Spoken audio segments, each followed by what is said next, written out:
All right, there is no such thing as quote-unquote intellectual property, and copying something is not the same as stealing something. There's been something called quote-unquote digital piracy that's been popping up, which is where instead of buying books or TV shows, whether in a store or through some service like Netflix or Amazon, people will just download them for free from the internet from some website or something like that. In other words, they will make a copy of that book or that movie and they will not pay for the copy that they made. And many people claim that this is theft because it robs the creators of these books and movies of their due remuneration, if you want to call it that they deserve for having created the book or the movie in the first place.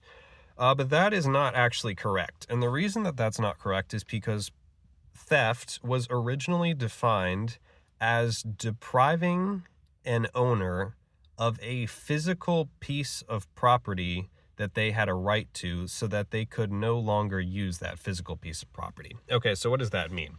So let's say, for example, that there was a carpenter in a village somewhere who designs a new sort of boat, and he builds himself a boat. Now, let's say that after he's built this new boat, somebody else is walking by and they see his boat and they grab it and they run off with it. That counts as theft because the person took the boat away from its owner and the owner is now deprived of their physical property. So the person who built the boat has now been deprived of his boat. He no longer has it, and if he wants another boat, he would have to build one or buy a boat from somebody else. But now let's say that somebody is walking along and they see the boat that the carpenter made and they say, oh, that's kind of a cool design. I think I really like that boat. I'll go ahead and build one for myself. And let's say that person goes home and builds their own boat, modeling it after the design that the carpenter used. Does that count as theft? Well, no, that does not count as theft. Well, why not? Because the person did not physically take the boat away from its original owner so that the original owner was deprived of it. The person just made a copy, in a certain sense, of the exact same boat.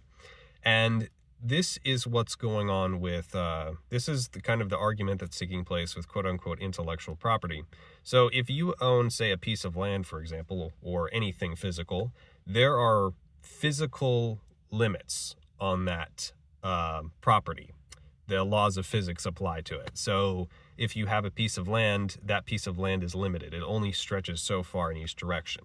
If you have, say, a stick or an axe or a wagon or whatever, there are physical limits that apply to that. And what's also important to note here is that physical items are scarce to some degree. Now, maybe there might be a large supply of them. So for example, trees, there might be a lot of trees in the world, but nevertheless, there is a limited amount of trees. And if one person is only going to be able to own so many trees at one time, even if they own several. Even if you go back to like the quote unquote caveman days, if you want to call it that, even if you own a stick in the forest, if you find like a stick in the forest somewhere, even if there are many other sticks in the forest, nobody else can use that stick at the same time as you. You're the only person who's going to be able to use that stick.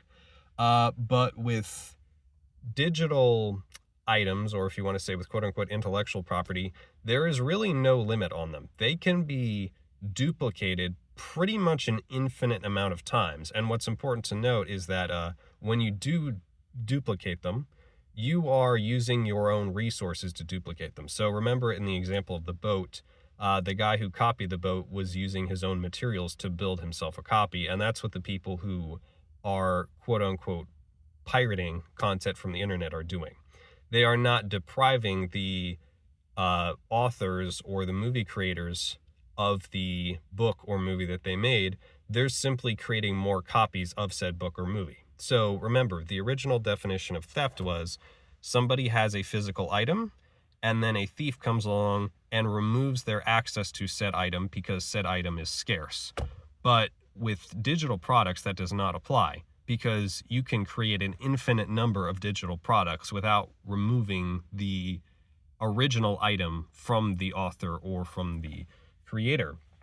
And another big problem that's propping up here is that what the owners of quote unquote intellectual property are really claiming to do is they're claiming to own an idea or a concept. Again, they are not claiming to own a hard, concrete, physical item with physical limits and boundaries. They're claiming to own a vague concept, or even sometimes, even if it's a well-defined concept, they're still just claiming to own an idea. And you really cannot claim to own an idea. One, because there's no physical boundaries on it, but two, because that completely limits anybody else from ever accessing or using said idea, which is just completely bogus. So like, let's say, for example, the guy who first invented the wheel said, oh, since I invented the wheel, nobody else is ever allowed to invent or use a wheel without my permission. Like, I'm putting a patent or a copyright on wheels. Nobody else is ever allowed to use a wheel without my say-so.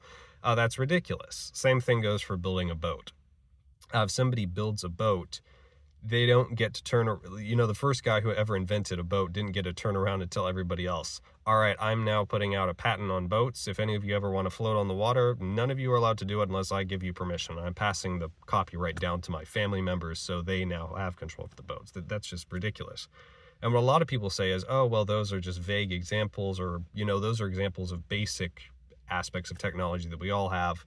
But maybe we should have, copyrights or whatever for more niche or specific types of either technology or for really specific movies or stories or books. But the problem is, the technology that's niche and specific right now won't be very niche and specific for long. It's going to evolve, and there's going to be very similar technologies that come along. So, for example, when Eli Whitney first invented the cotton gin was the first of its kind. But then the next thing Eli Whitney knew, a bunch of people were starting to create their own versions of the cotton gin. They were improving upon the original design. They were adding tweaks to it. And Eli Whitney basically ran around suing everybody who created a version of the cotton gin, claiming that they weren't allowed to make a version of the cotton gin without his permission or without paying him a certain amount of money, which was kind of stupid and kind of ridiculous. And the same thing goes for movies or stories or whatever. The movies and stories that we have now, a lot of them are very, very similar. Or if they aren't similar now, if somebody does come up with a kind of unique movie or story that has no others like it, pretty soon it's not going to be long before somebody else creates or makes a very, very similar movie or story or whatever you want to have it. So yeah, you can't own something that is not physical. You can't just own a concept or idea. That is completely ridiculous. And you can't claim that making copies of something that can be replicated indefinitely is theft, because theft means that you remove or deprive the original owner of something that they have physical access to, so that they no longer have physical access to it. And when you just create a copy of a new book or movie or design or whatever, you are not removing you are not depriving the original creator of anything.